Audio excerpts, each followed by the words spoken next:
Hey, how you doing? I wanted to show you my new lathe. This is a Harvey T40, Turbo T40.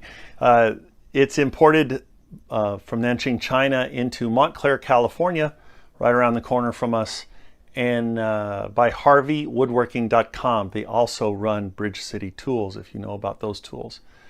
It's a 14-inch throw over the ways by 24 wide.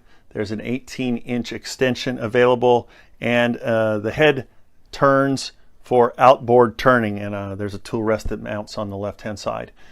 It is uses a servo motor, which is different. It's getting used to. My previous lathe was hand-me-down from my father. It was an old Craftsman lathe that used a AC to DC conversion to a 90-volt DC motor, gear driven, so it was loud. This one is 220 volts, servo motor, and as you'll hear in a second, it's not loud. It's very surprising. So let me show you a couple things that I really like about it so far already. It has a main power switch here in the back. So there's a main switch to turn on and off to save it from any problems if there were problems with your power before.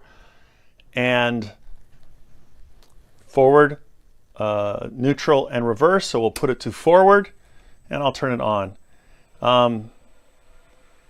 My previous lathe would have been really hard to have even been in the room with this going on. It rattled and rattled and rattled. And here it is spinning 500 RPM. And you can barely hear it. 1500 RPM. It's quiet enough for me to be able to turn, well, at least a little bit, when people are asleep in the house. And I think that's pretty magical. The other thing that's interesting about the servo motor and this setup that I didn't know is when it's in forward and all the way off, it's still under control. So there's power to the motor holding it still, which I have found to be really useful. If you want it neutral, you just turn it to 0 and spin and it's neutral. So forward, neutral, reverse, a reset, emergency stop button, obviously a nice little display. It's got 2 belt positions, and the high belt position will go to some crazy number. I can't imagine anybody turning at 4,300 RPM, but they say it will.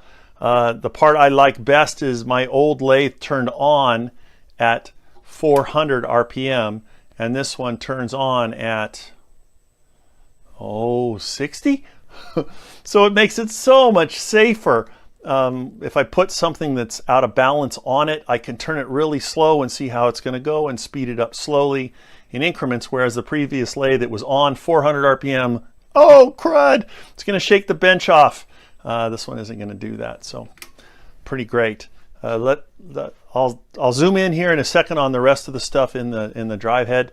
It's got a very large tool rest. It's just massive. Everything about it is massive. The elbow poker here on the end, the live center, we'll see. Let's get up close and personal. So the head can swivel for outboard turning. It'll swivel clear to 90 degrees. There is a spring-loaded ball bearing stop. My old one had a spring-loaded ball bearing stop, but it didn't stop at 90 degrees. It wasn't very well done, and this is really tight at 90 degrees. It's also got to stop at 45 and I think 22 and a half. It locks down well. It re-indexes perfectly as far as I can tell. I haven't put an indicator on it, but as best I can tell, it's resetting perfectly. It's got 2 belt positions. It's got a little magnetic door. It's funny, it's got a screw on it because apparently some states that's an issue where it has to be attached to the device no matter what. I took it loose so that we could get in and take a look at it. So there's a little tiny Gates V-belt, and all you have to do is take this loose, lift the motor up, move the belt, put it back down. It takes very few seconds to change from belt positions. But unless I was doing pens or really small spindles, maybe Harry Potter wands, I can't imagine putting it in the high speed. It's great so far. The motor is 750 watts. Now this is this weird thing. It's called a servo motor, so it drives stepwise to get the power. It's the drive setup will respond to changes in torque requirement in 2 milliseconds. It's spectacular. My old lathe was supposedly rated at 2 horsepower. This one is supposedly rated at 1 horsepower, but this one has more power than the old lathe ever did, even when it was brand new. It can triple the power required to maintain speed for some amount of time. I'll show you a little clip in a minute where I was trying to drive it the very first minute I had it on. I was trying to see if I could stall it. And yeah, you can stall it, but you got to work really hard. I mean, I was taking at least a 3/8 inch solid cut with a bowl gouge on some hard maple to stall it. As long as I'm sort of any kind of careful and not trying to go crazy hogging on really hard dry wood, I can't imagine I'll have any problems. Haven't so far. Need to turn a lot more, so that's next. The tool rest is big tool rest.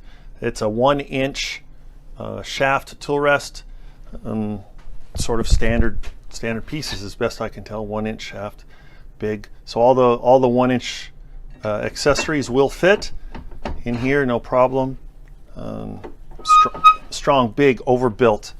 The tailstock is the same way. It's gigantic, you know, big, heavy pieces. It's indexed on the side. It's laser etched on the side, so I can know how far I'm drilling, which is nice.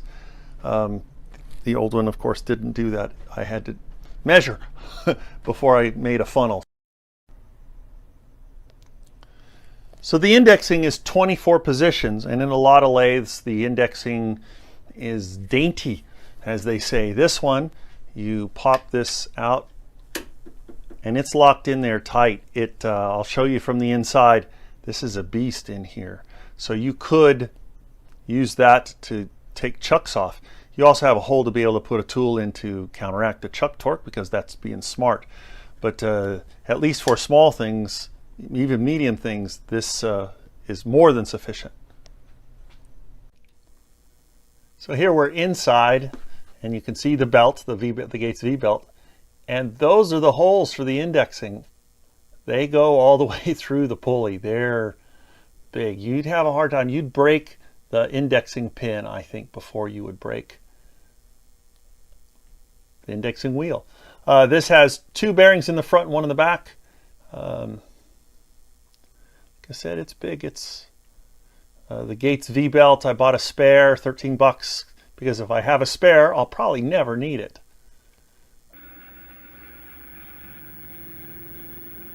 So there's 1150 RPM. Ready? Go.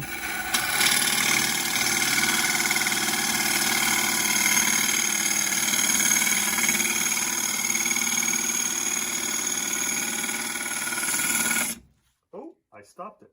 So I was able to stop it at about, what is that, 3/8 of an inch cut in hard maple with a Heftel bowl gouge. So set it back, reset,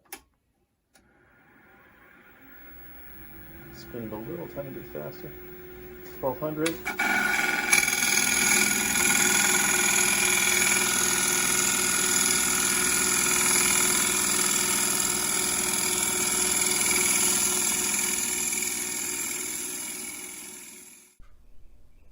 So that's a quick walk around the Harvey T40 lathe. Check them out at harveywoodworking.com. And if you contact them, tell them Paul sent you.